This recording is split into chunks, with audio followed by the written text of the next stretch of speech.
Donc, pour ceux qui ne savent pas qui je suis, moi je suis Cire Doré. Je suis donc coiffeur pour Midastorm, entre autres. J'ai fait toutes les campagnes shooting pour les nouvelles collections. Ce qui a fait de moi d'ailleurs un coiffeur tout terrain, puisque j'ai dû coiffer sur des bateaux, sur la plage, dans la forêt. J'ai dû fabriquer des épingles en bois. J'ai dû faire des attaches avec tout ce que je pouvais trouver. Donc ça a toujours été très marrant. Ça me change de l'univers du salon.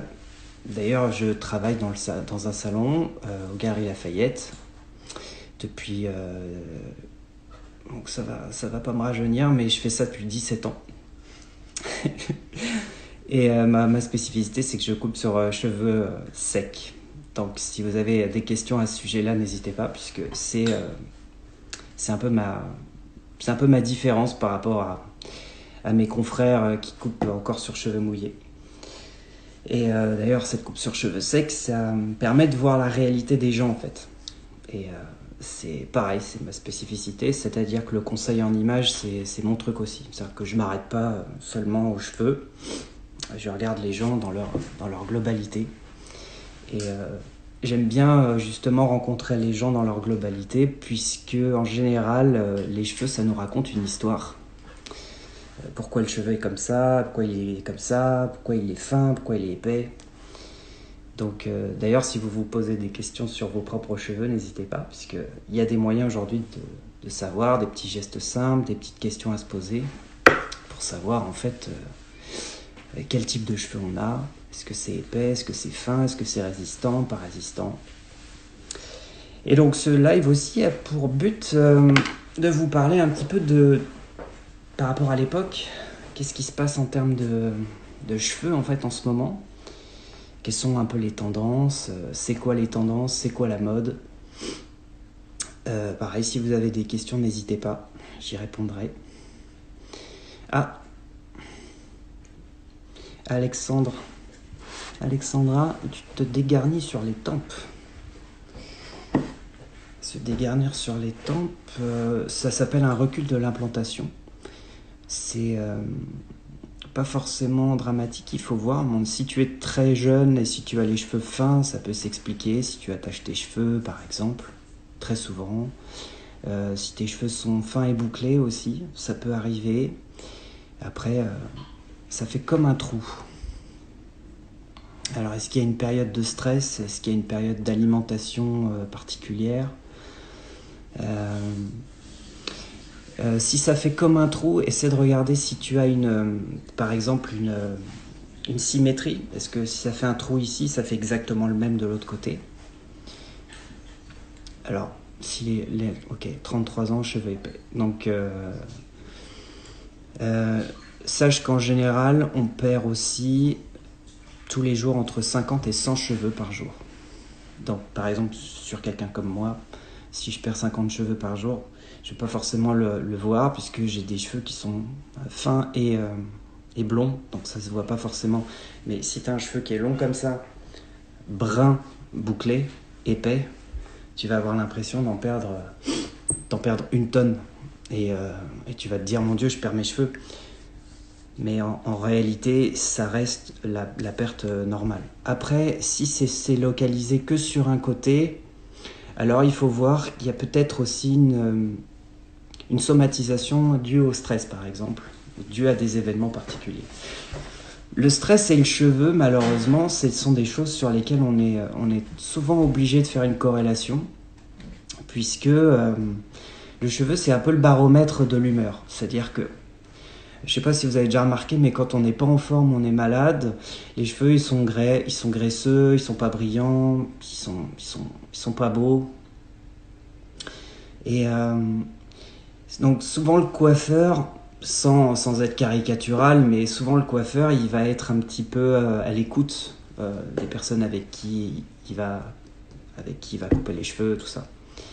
C'est important, le stress, c'est pas une bête sauvage, hein, c'est pas un truc qui nous attrape comme ça. Le stress, c'est quelque chose qui est notre propre réaction à des événements. Alors, En tout cas, merci. Il y a beaucoup de questions. Je suis content de pouvoir y répondre. C'est chouette. Alors, des trucs et astuces pour savoir si une coupe ou une couleur peuvent nous aller. Ah, ça c'est une très bonne question. Alors, trucs et astuces. Savoir si une coupe peut nous aller ou pas.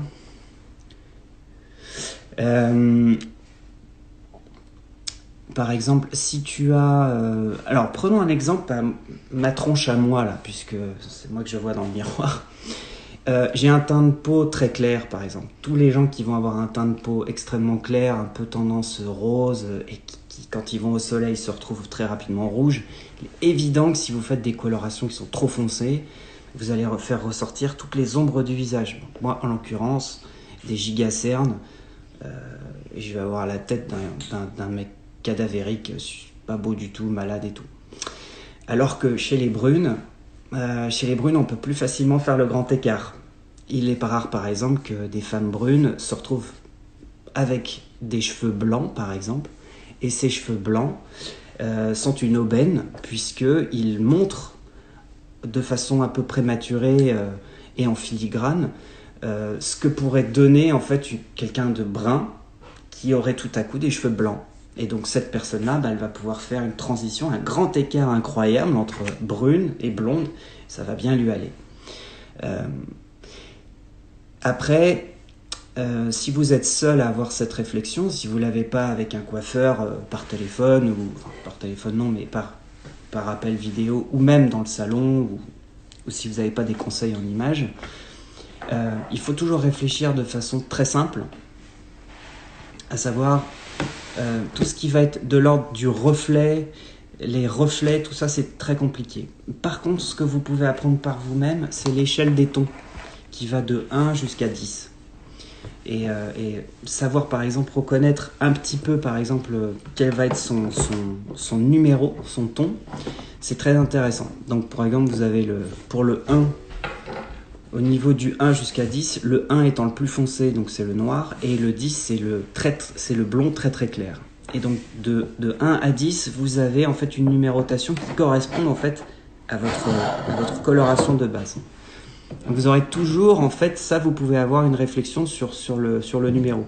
Par exemple, vous dire, ok, moi je vois par exemple que la fille que j'aime bien, il est marqué sur cet article du Elle ou du Cosmo, par exemple, qu'elle a été faite en coloration avec un 3. 3, ça correspond à quoi ? 3, par exemple, c'est châtain. Alors, est-ce que moi, je suis proche d'un châtain ou pas ? Donc ça, c'est quelque chose que vous pouvez facilement savoir. Surtout, par exemple, si vous avez déjà fait des couleurs chez le coiffeur, vous pouvez très bien... Le petit secret, c'est de demander la formule, en fait. Si vous avez fait une couleur qui vous plaît, demandez la formule, parce que du coup, vous allez voir, vous allez pouvoir analyser, en fait, ce qui vous va bien. Donc ça, c'est intéressant. En termes de coupe, maintenant, qu'est-ce qui peut aller aux gens ? Alors, avant d'aller vraiment dans tous les cas particuliers, parce que chaque personne est un cas particulier, il faut savoir qu'en gros, presque tout peut aller à tout le monde, à condition de l'adapter, en gros. Il y a des différences entre penser que quelque chose va pas nous aller et d'avoir en fait un résultat où cette même coupe nous va. Par exemple, dire à quelqu'un, moi j'ai déjà entendu des gens dire la frange ça m'ira jamais. Ça c'est ce que pense la personne par rapport à son regard. Donc ça c'est hyper subjectif. Sauf que le coiffeur ou une autre personne pourra lui dire de façon hyper objective, mais non en fait, ça vous va super bien. Sauf que les gens ne sont pas du tout habitués à se voir comme ça. Ça m'est arrivé des tonnes de fois d'avoir quelqu'un en face de moi qui me dit j'ai envie de changer quelque chose, mais j'ai pas envie de couper un max de cheveux, et qui va me dire, je vais lui dire la frange ce serait génial, et la cliente me dit oh non, surtout pas, je me vois pas comme ça, je m'aime pas et tout. Et en fait, moi je trouve que ça lui va super bien. Sauf que frange, c'est pas seulement ça. Les franges, il y en a des dizaines et des dizaines et des dizaines de sortes. Et en fait, on peut adapter une frange pour chaque personne, on peut adapter une coupe de cheveux pour chaque personne.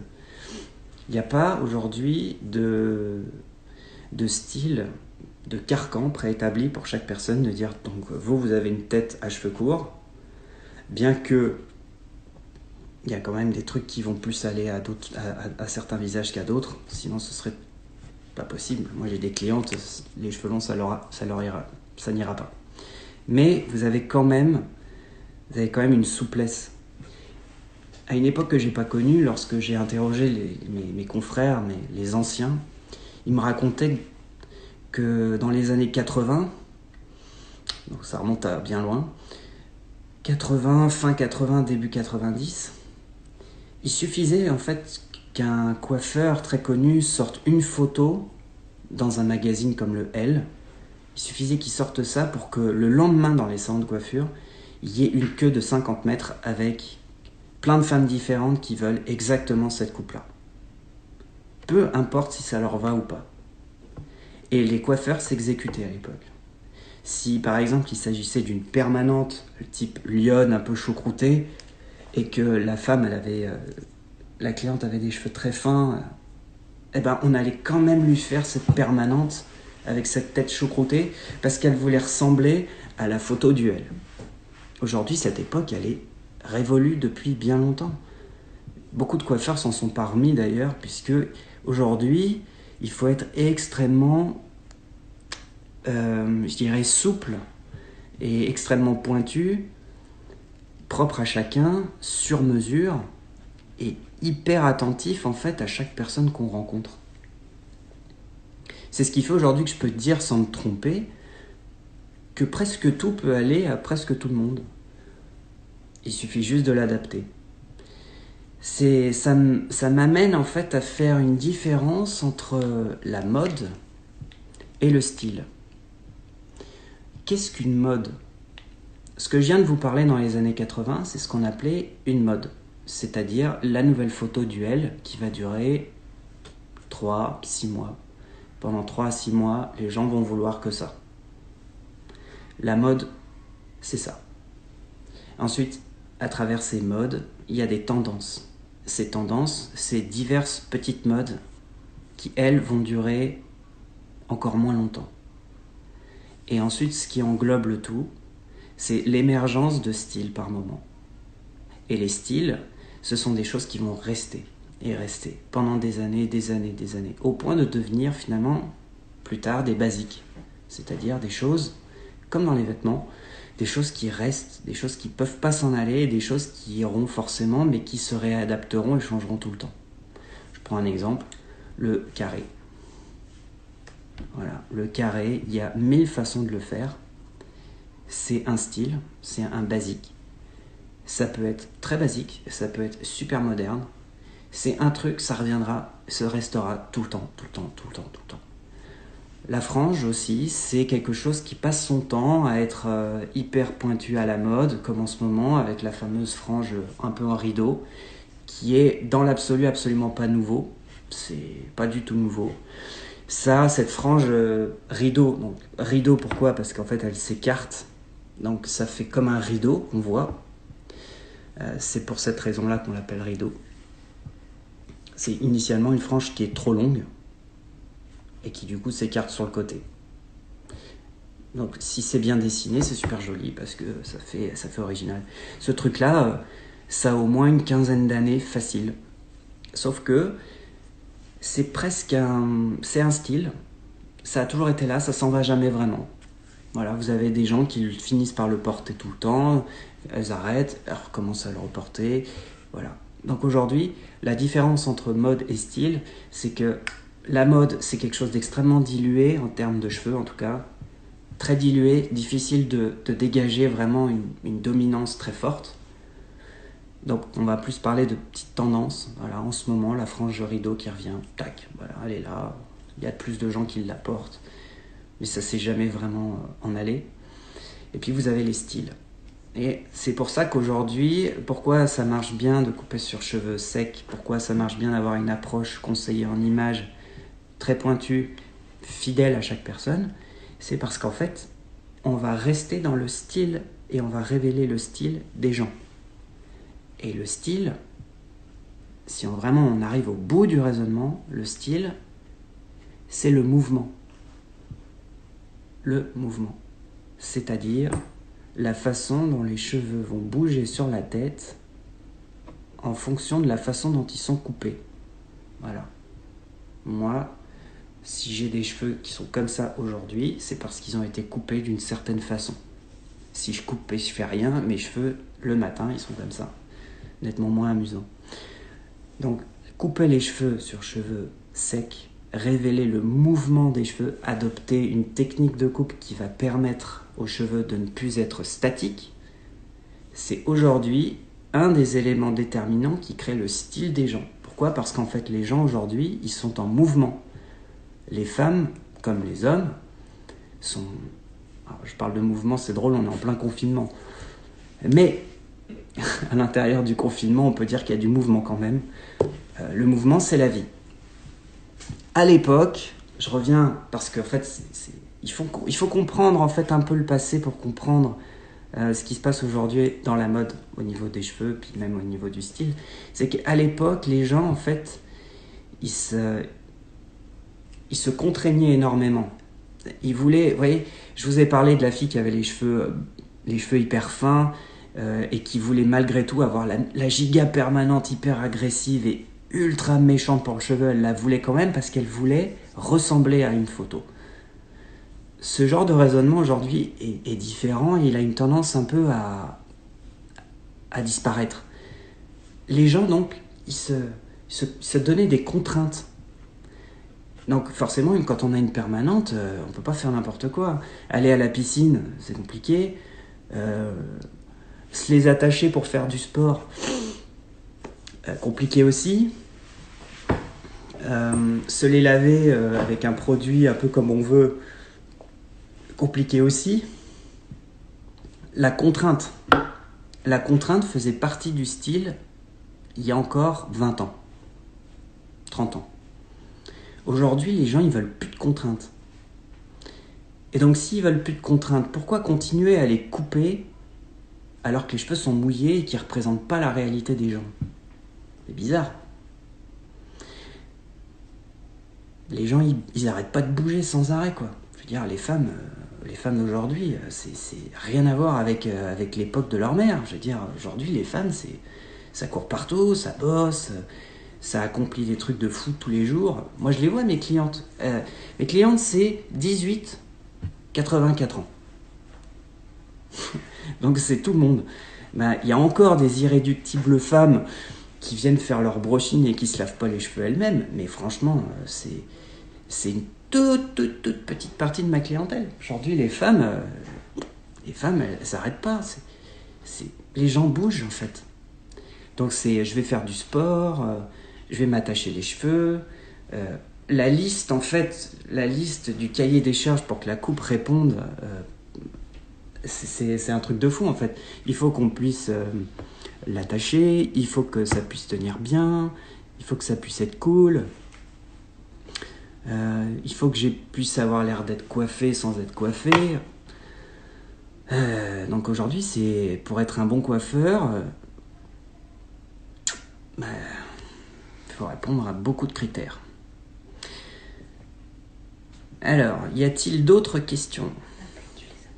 Ah oui, mais en fait, il y a plein de questions. Je parle trop.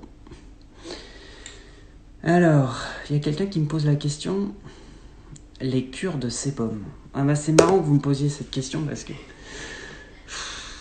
c'est un sujet... c'est un sujet que je suis en train de regarder de près là parce que j'aimerais bien faire une vidéo là-dessus. En fait, plus je cherche des informations sur la cure de sébum, moins je trouve d'informations scientifiques, c'est-à-dire vraiment des substrats scientifiques, c'est-à-dire un truc sur lequel je peux me reposer en me disant « Ok, c'est une équation, ça marche ». Et en fait, plus je vois plus des expériences personnelles qui ont l'air de fonctionner, qui ont l'air d'être... qui ont l'air de porter leurs fruits, mais ça reste des observations subjectives. Et moi qui suis professionnel des cheveux, je ne me verrais pas aujourd'hui m'exprimer de façon catégorique sur ça marche pas ou sur ça marche, faites-le. tout simplement parce que j'aimerais bien me reposer en fait sur quelque chose de scientifiquement démontrable et démontré, quoi. Sans non plus que ce soit un truc complètement usine à gaz, quoi. Mais disons que les cheveux, c'est quelque chose de particulier, hein. Si vous faites, je vois dans l'exemple d'une coloration, vous faites la coloration à la même cliente pendant des années, puis à un moment donné, ça va réagir différemment un jour. On va pas savoir pourquoi. C'est pas une science dure, hein, les cheveux. Mais la cure de sébum, ça m'intéresse vraiment. Donc je vais continuer mes recherches et puis je reviendrai vers vous quand j'en saurai plus. Je sais juste que moi, personnellement, je sais pas si je vais le faire. J'aime bien avoir les cheveux propres quand même. Alors, une autre question. Comment faire la transition vers le gris sans avoir la démarcation? Ça, c'est une très bonne question. Alors, tout dépend de... je parlais tout à l'heure de la hauteur de ton. Si moi, par exemple, je commence à avoir des cheveux gris, on va avoir plus de mal à s'en apercevoir que si c'est quelqu'un de brun. Donc, si c'est quelqu'un de blond, ça se verra moins. Si c'est quelqu'un de brun, ça va se voir tout de suite. Enfin, quoi que ça dépend. À partir du moment où il y a une démarcation, c'est qu'il y a déjà eu de la coloration. Le cheveu blanc, il n'arrive pas tout à coup. Tout d'un coup, on ne se retrouve pas avec des racines blanches. Ça n'existe pas, ça, dans la réalité d'un cheveu naturel. C'est tout d'un coup, tiens, il a un cheveu blanc là. Puis un jour, j'en retrouve un autre là. Puis après, j'en ai un autre là. Puis après, j'en ai un autre là. Et en fait, on s'aperçoit, ben non, en fait, là, j'en ai 6 d'un coup. C'est progressif. Donc, petit à petit, si on laisse faire totalement, le cheveu blanc va finir par prendre toute la place sur la tête. Donc, la transition, si on parle vraiment de transition, genre, j'ai des cheveux noirs et d'un coup, c'est cheveux blancs, c'est parce qu'il y a eu une coloration avant. Et qu'il y a un réflexe de coloration depuis des années. On couvre toutes les 3 semaines, c'est un réflexe, c'est une habitude. Et d'un coup d'un seul, un moment de vacances ou un moment de confinement, on s'aperçoit en fait qu'on est tout blanc. Et là, oui, il y a une transition. Mais ça, c'est parce qu'on s'est déjà aperçu pendant des années, on fait déjà des colorations pour cacher les cheveux blancs. Quelqu'un qui va avoir des cheveux blancs naturellement qui poussent n'aura jamais une démarcation franche, puisque le cheveu blanc apparaît petit à petit. Mais là, je vous suggère d'aller voir ma vidéo sur YouTube. J'en ai fait une qui traite vraiment sur ce sujet-là. Et de toute façon, les cheveux blancs... moi, je me positionne sur... si vous avez envie de les avoir, gardez-les parce que j'ai vu des dizaines et des dizaines de femmes qui sont juste sublimes avec les cheveux blancs. Et c'est une couleur comme une autre. Hein. C'est cheveux blancs sur une femme qui a du style. On s'en fout, c'est vachement bien. Alors, une question de Nathalie. Je me lave les cheveux tous les jours car ils régressent. Je veux espacer. Comment? Ils sont très longs et fins, que conseilles-tu? Shampoing sec en alternance, est-ce bidon la cure de sébum? Ah, ça revient.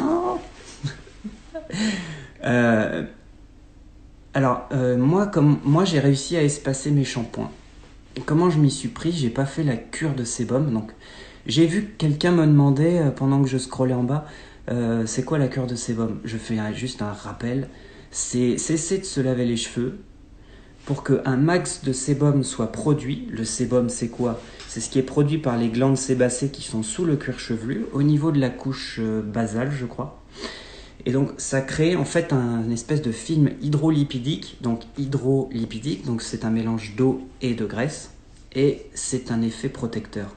Imaginez un peu comme la graisse qui est produite par les oiseaux, pour isoler très légèrement leur plumage, pour éviter que l'eau pénètre à l'intérieur des plumes, comme les canards par exemple. Voilà, donc ça c'est le film hydrolipidique, ça s'appelle le sébum. On trouve aussi un film hydrolipidique partout sur la peau. C'est un film protecteur en fait. La cure de sébum, en fait, le principe c'est d'arrêter de se laver les cheveux pendant une longue période, de 3 semaines à 1 mois, de façon à... Alors, certains parlent de l'effet sébum qui va nourrir les cheveux et que le sébum qui est en racine, au fur et à mesure du temps et des brossages successifs, va se va se répartir sur l'ensemble des cheveux. Donc, une hydratation, une nutrition, sachant que les deux, c'est pas la même chose. Hein. On hydrate avec de l'eau, on nourrit avec des nutriments. Donc, ça aussi, il faut faire la différence. On ne nourrit pas avec de l'eau. Hein. On hydrate avec de l'eau. On nourrit avec autre chose que de l'eau. Et donc, certains disent que c'est bien, que ça a un effet super. Et ensuite, quand ils se les lavent, les cheveux sont magnifiques. Mais évidemment qu'ils sont magnifiques, lavés après 1 mois sans lavage, ils sont magnifiques une fois lavés. Ça me paraît tout à fait logique pour l'instant de dire ça. Et ça permet d'espacer les shampoings, effectivement, parce qu'il n'y a plus ce lavage quotidien, ou toutes les 48 heures, qui fait que, une fois qu'il y a eu lavage, il y a forcément regraissage, puisque à chaque fois qu'on lave le cheveu, on va du coup solliciter, exciter les glandes sébacées au niveau du cuir chevelu qui vont resécréter une protection. Sauf que il n'est pas prouvé que c'est vachement bien de laisser s'agglutiner cette sécrétion, mais on sait aussi que se laver les cheveux de manière trop récurrente avec des produits trop agressifs, c'est pas bon non plus. Donc peut-être que la vérité se situe en nuance entre les deux. Donc moi, comment j'ai fait pour espacer mes shampoings ? Eh ben, moi, j'ai découvert il n'y a pas si longtemps, effectivement, le shampoing solide Nathalie. Et le shampoing solide, c'est différent du shampoing sec. En salon, j'ai du shampoing sec et c'est un produit que j'utilise quasiment jamais. Pourquoi ? Parce que je trouve que ça pue. Ça a souvent une odeur mentholée et souvent c'est pour masquer l'odeur pas très agréable d'un cheveu qui est un peu sale. Les deux mélangés, ça fait une odeur de menthol / sébum. C'est pas génial, quoi. En salon, c'est pas super. Donc, moi, je me suis dit que j'allais utiliser des shampoings plutôt solides pour tester. Parce qu'à la base, quand j'ai découvert l'application Inky Beauty, c'est comme Yuka pour la nourriture, je me suis mis à scanner tous les produits que je vendais dans mon propre salon. Et là, ça a été un choc, parce que c'est des produits professionnels, type, je nommerai pas les marques, mais voilà, qui commencent par un K ou avec d'autres marques. Et j'ai remarqué qu'en fait, les shampoings que je vendais, ils avaient tous une note pourrie. Non pas qu'ils étaient forcément dangereux pour la santé, mais qu'ils étaient absolument pas bons pour l'environnement. C'est-à-dire que lorsque vous rincez votre shampoing, en fait, vous déversez énormément de microplastiques, c'est-à-dire des particules de plastique microscopiques qui vont aller se foutre dans l'eau, qui sont tellement microscopiques qu'elles ont du mal à être traitées et récupérées. Donc elles participent à la pollution au niveau de la mer. Un simple geste de se laver les cheveux, on se retrouve à polluer. Donc en fait, cette histoire de pollution nous rattrape sur tous nos gestes au quotidien. Donc c'est pour ça que je me suis intéressé. Je me suis dit, qu'est-ce qu'un shampoing solide ? Comment je peux faire ? Donc j'ai découvert ça. Effectivement, c'est écrit à l'envers. Donc c'est la marque, par exemple, l'Amazuna. Donc c'est très connu. Et c'est un petit cannelé comme ça. Dur, c'est du solide. Ça sent vachement bon. Et en gros, il y a eu plein de vidéos là, forcément tout le monde doit le savoir. Il y a eu plein de vidéos, voilà, on se frotte ça sur la tête avec les cheveux mouillés, ça mousse, on se lave les cheveux avec ça. Moi, je suis chanceux, j'ai un cheveu qui est pas difficile, ça marche hyper bien sur ma tête. C'est trop bien. Et donc là, le shampoing il s'est espacé parce que il n'y a pas de sulfate à l'intérieur, il n'y a pas de sodium lauryl sulfate. Donc il n'y a pas un détergent très fort qui va me déterger la tête, qui fait que je vais me retrouver avec le crâne luisant, où je peux me regarder dedans, et puis forcément, du coup, cuir chevelu qui est irrité, donc qui va regresser rapidement pour se reprotéger lui-même. Là, c'est un lavage qui est plus en douceur. Donc ça, c'est une option très sympa, pour espacer ses shampoings. La limite de ça, c'est que lorsqu'on a une gigatouffe comme ça, et j'en connais, c'est parfois pas suffisant. parce que justement, ça ne contient pas ce tensioactif, donc ça ne contient pas ce détergent qui va faire énormément mousser le shampoing et qui va aider en fait à avoir l'impression qu'on se lave les cheveux quand même. Et il est possible que du coup, après ce genre de shampoing, quand on a énormément de cheveux, on se dise merde, j'ai l'impression que mes cheveux sont encore dégueulasses. Alors que c'est à la fois vrai et pas non plus vrai. C'est-à-dire que c'est quand même lavé, mais c'est vrai que parfois, c'est pas non plus super bien lavé et on peut avoir cette gêne en fait. Plus s'appliquer. Le truc, c'est que ça force à plus s'appliquer. Ça force à avoir une technique qui est un petit peu plus précise. J'ai fait une vidéo sur le shampoing avec Samantha justement, qui s'est prêtée au jeu, que j'ai torturé d'ailleurs, mais qui se lave les cheveux beaucoup mieux maintenant avec cette nouvelle technique. Alors donc, quelle marque Carla? Quelle marque je conseille? Personnellement, j'aime beaucoup l'Amazona.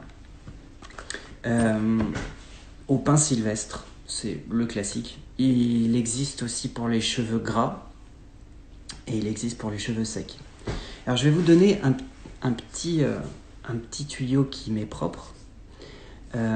Moi, pour m'aider et pour aider aussi en termes de gestuelle, il ne faut pas oublier que lorsqu'on se verse du shampoing liquide, le geste c'est ça.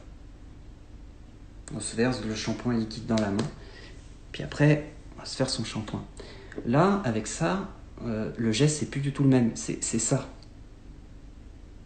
Vous voyez ? C'est un autre geste à avoir, c'est pas forcément simple.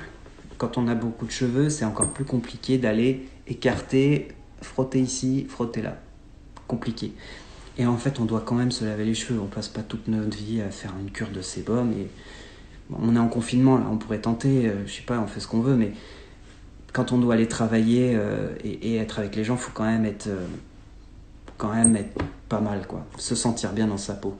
Donc moi, ce que je fais, c'est que ça, si vous avez une râpe à fromage chez vous, râpez-le et recueillez la poudre. Et la poudre, vous la mettez dans un petit bocal, n'importe quoi, ou le mieux, ça peut être une salière à curcuma ou une salière avec les trous réglables. Et du coup, le geste, ça va être ça maintenant. Liquide, poudre. Donc vous allez verser la poudre dans la main, et puis la poudre, du coup, facile à répartir, plus facile qu'à frotter avec ça. Alors, Nathalie, d'autres types pour espacer les shampoings, mais je vais tester le shampoing solide avec certitude. Super. Espacer, moi je suis assez pragmatique et assez simple. Et j'ai toujours dit à mes clientes qui se lavaient les cheveux tous les jours, qui vivent à Paris, parce que je ne sais pas si vous avez fait la différence, mais moi donc je vis à côté de Paris, dans un endroit qui est pollué quand même, hein. Mais donc j'ai l'impression qu'il faut que je me lave les cheveux tous les 2-3 jours max. Mais par contre, quand je vais me balader en Bretagne ou dans le Massif central, alors là je peux ne pas me laver les cheveux pendant 5 jours, hein. Il y a un problème de qualité de l'air, de pollution, de particules, de tout ce qu'on prend dans la figure au quotidien. Ça, on peut pas le nier, quoi. On peut pas le nier que là où on vit, avec l'eau qu'on utilise, avec la pollution auquel on fait face, on est plus facilement dégueulasse. C'est-à-dire quand vous lavez votre peau le matin ou le soir, vous voyez bien ce qu'il y a sur le coton. C'est noir. Bon, faites le même exercice quand vous êtes au bord de la mer ou de l'océan en Bretagne, il n'y a pas les mêmes particules. Il est d'ailleurs démontré scientifiquement que l'air la plus pure d'Europe se situe sur toute la côte ouest de la Bretagne en France. C'est parce que vous avez l'océan, vous avez 6000 km d'océan Atlantique, donc forcément l'air est pur. Donc moi ce que je dis, c'est aux gens qui sont en vacances, ou aux gens qui ont par exemple 2 semaines de vacances, choisissez à ce moment-là de ne plus vous laver les cheveux tous les jours ni tous les 2 jours. Lavez-les 1 fois par semaine ou 2 fois par semaine. Vous êtes en vacances, on s'en fout, personne ne va vous juger. Vous allez voir que tout naturellement, votre rythme de sécrétion va se réadapter à un rythme différent. Il n'est pas nécessaire absolu d'aller dans quelque chose d'excessif, comme la cure de sébum. Il n'y a pas besoin de ne pas se laver les cheveux pendant 1 mois. Parce que 1 mois, c'est long. Et, enfin, il y a d'autres observations sur la cure de sébum. Hein. Vous pouvez très bien faire une dermite séboréique. Hein. Donc, c'est carrément... vous allez avoir une infection au niveau d'un endroit du cuir chevelu. Regardez sur Internet, les images, c'est pas beau. Hein. Alors, peut-on mettre un après-shampoing après un shampoing solide? Surtout quand on a tendance à avoir les pointes abîmées et les racines graissant vite. Bien sûr que tu peux. Tu peux tout faire. Et si oui, tu conseilles quoi? Alors, tu peux mettre un après-shampoing sur quasiment tous les types de cheveux. Il faut juste que tu en aies vraiment la nécessité. Si je prends ma tête, aucune nécessité d'avoir un après-shampoing, donc ça sert à rien. Mais je pourrais en mettre un juste par exemple sur un effet cosmétique. Il existe des tonnes et des tonnes et des tonnes d'après-shampoings qui font des tonnes et des tonnes et des tonnes de trucs différents. Donc, si tu te laves les cheveux avec ça, shampoing solide, ton cheveu sera lavé, mais soft. Il sera lavé doucement. Derrière, si tu as les cheveux qui sont fins, qui nécessitent... Donc là, tu me dis, par exemple, avoir les pointes abîmées et les racines. Mais ton soin, tu vas évidemment pas l'appliquer en racines.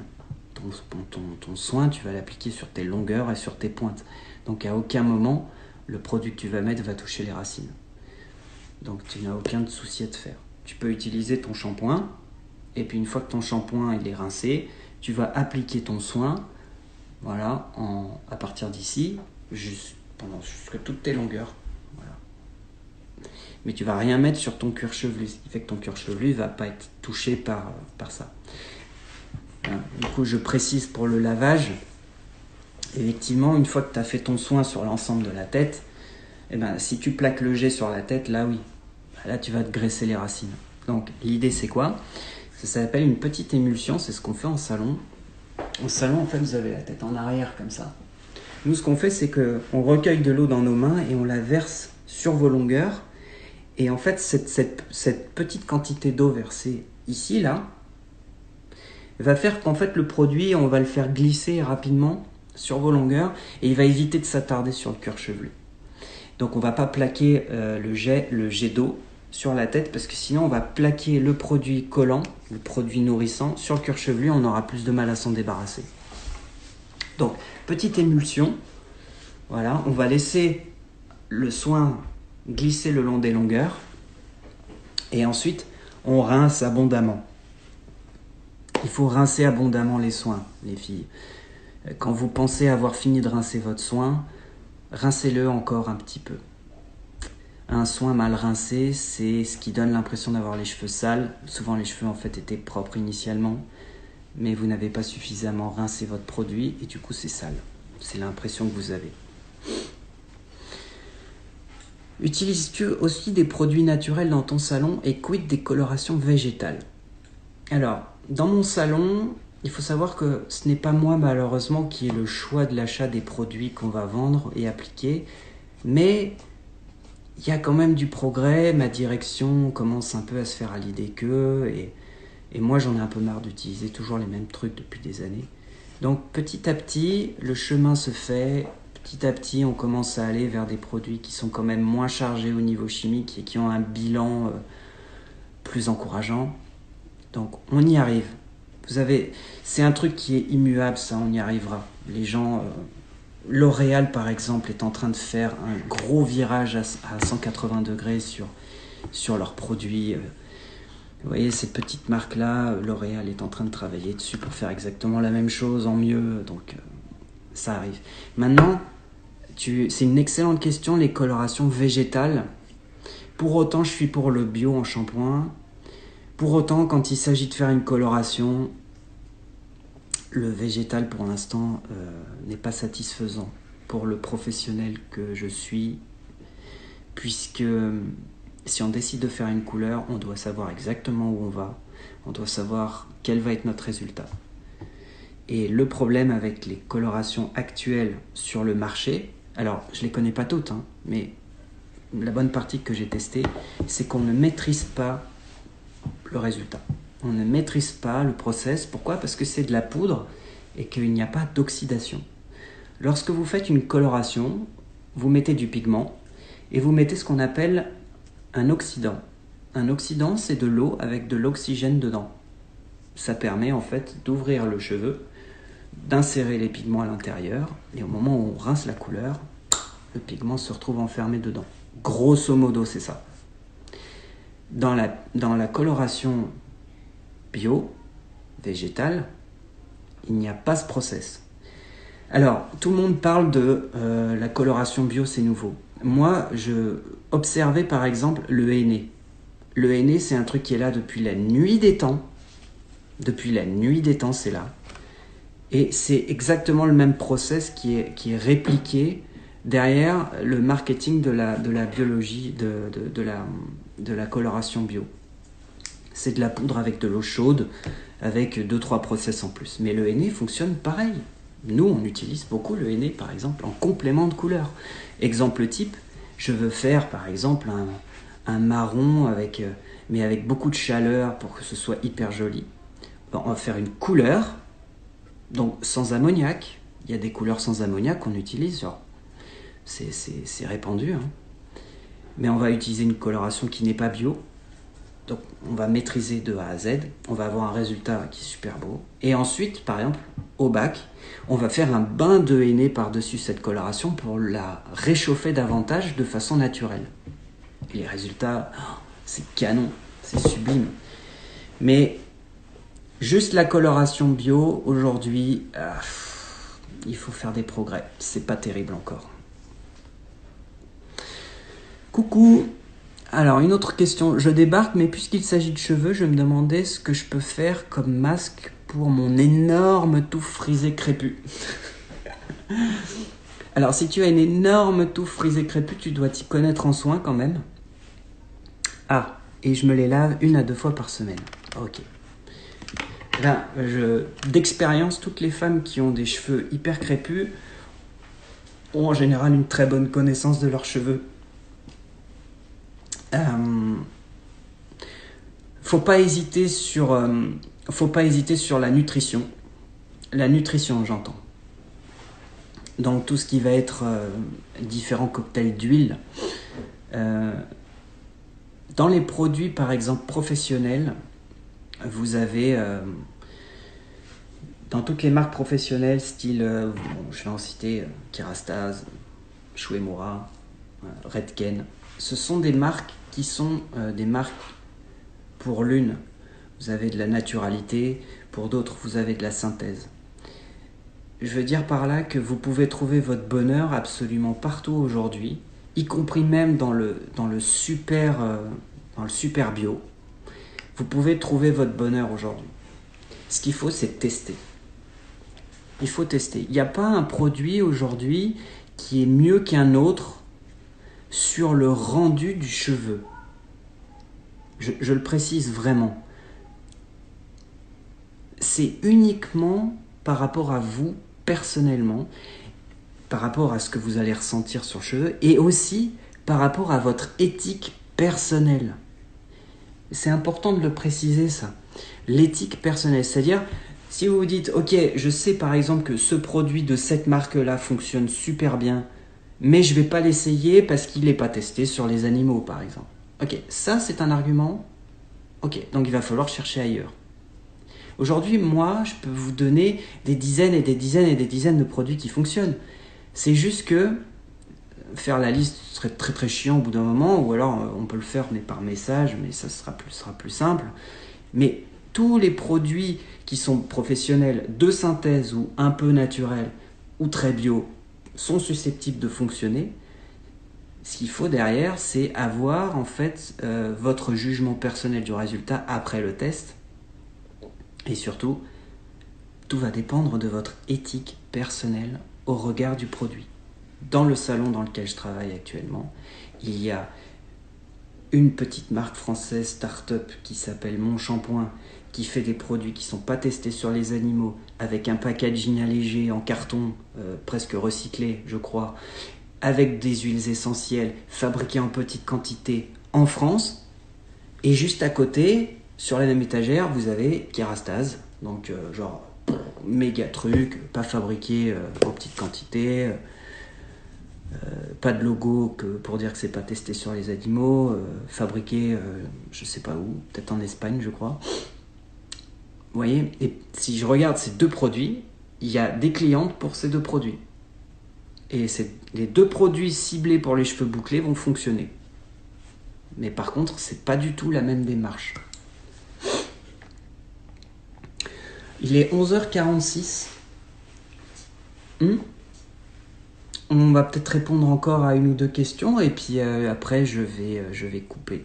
En tout cas, ça fait plaisir de voir qu'il y a beaucoup de questions. Je suis ravi de pouvoir y répondre.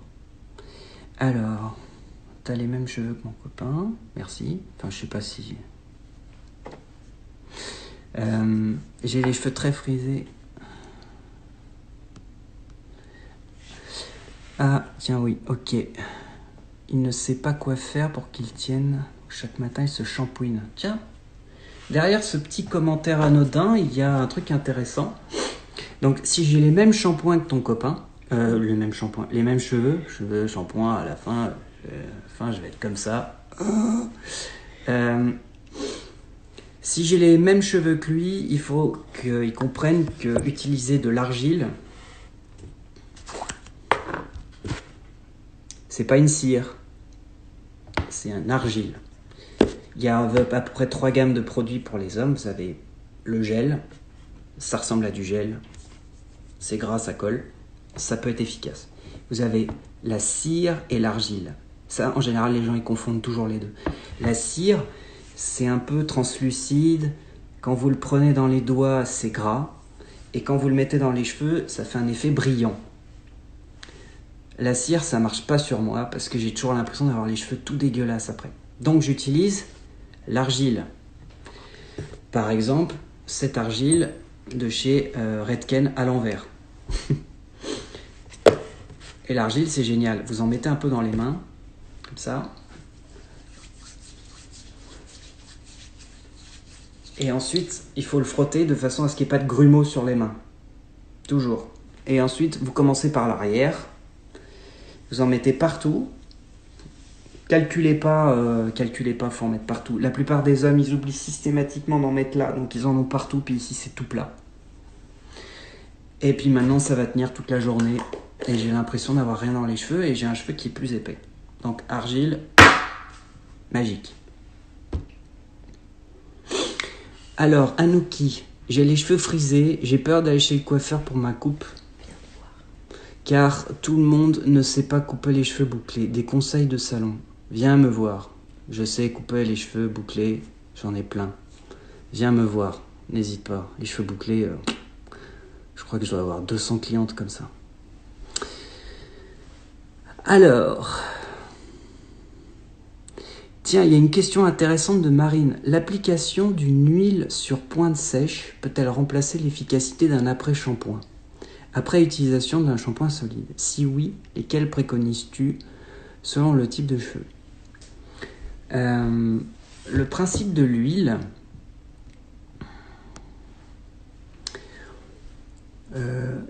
tiens, il y a Casey qui dit la même chose.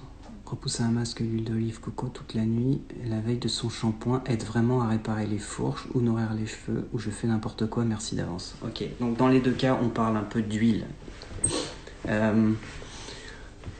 J'ai déjà fait l'essai. Alors, je vais parler de mon cas personnel parce que j'ai eu les cheveux très longs. Hein, si vous regardez sur mon feed Instagram, j'ai des photos où j'ai les cheveux carrément jusque là. Donc, on va dire que à chaque fois que je me lavais les cheveux, je faisais un soin. J'ai déjà essayé de mettre de l'huile d'argan, de l'huile d'avocat dans mes cheveux. J'ai même tenté l'huile de coco. Parce qu'il faut savoir que j'ai les cheveux très fins. Au soleil, ils deviennent très blonds, ils se décolorent, donc ils deviennent durs à démêler. Et quand je les lave et si je fais rien, c'était un sac de nœuds, quoi. Donc, soin obligatoire pour moi, cheveux longs. Donc, sur des pointes sèches, je n'ai jamais eu une sensation agréable avec seulement une huile. mais vous trouverez des gens chez qui ça marche. Souvent, l'huile a une tendance, l'huile d'une manière générale, argan, avocat, huile de camélia. D'ailleurs, l'huile de camélia, ça sent ultra bon. Essayez de vous en procurer à un moment donné, puis juste sentez. C'est vraiment la meilleure odeur. Vous avez aussi même tout ce qui va être huile et les sérums, c'est autre chose. Mais je n'ai pas eu de résultat, moi. J'ai toujours eu l'impression que ça restait uniquement sur l'extérieur des cheveux, que ça ne rentrait pas à l'intérieur. J'ai toujours eu des résultats plus intéressants sous forme de crème. C'est-à-dire un produit avec un après-shampoing ou un soin un peu crémeux, ou alors sous forme de gelée qui se transforme en eau au contact de l'oxygène de l'air. C'est ce qu'on trouve par exemple sur certains masques professionnels. Où en fait ça va être une sorte de gelée comme ça, puis vous le mettez sur le cheveu, puis au bout de 40 secondes, en fait ça se transforme en liquide, et donc c'est très léger. J'ai toujours eu des résultats meilleurs pour mes cheveux à moi avec ça. Par contre, les huiles, pour mon cas à moi, en soin, toute la nuit, appliquée, tout ça, pour moi ça marche pas. Je pense que Casey, pour ton cas à toi, regarde avec objectivité si ton cheveu il est mieux ou s'il est pas bien. Ce que je veux dire par là, c'est que la théorie c'est une chose, la pratique c'en est une autre. Il y a des gens, n'oubliez pas, qui se mettent de la levure de bière sur les cheveux et qui disent que c'est génial. Et ils sont convaincus que c'est vrai, parce que probablement que c'est vrai pour eux. Hein, il y a la théorie et la pratique. Si ce que tu vois dans ton miroir le matin, si tu dis « Putain, mes cheveux, ils sont bien », ou si tu te dis « J'ai fait tout ça et franchement, je vois pas suffisamment la différence », dans ces cas-là, fais autre chose. En tout cas, l'huile, oui et non. Moi, je sais que si je vais appliquer une huile de camélia sur un magnifique cheveu bouclé, une fois que j'ai tout fini, brillance, reflet de la lumière dessus, génial. Par contre, s'il faut que je nourrisse les cheveux bouclés épais d'une personne, je vais peut-être pas mettre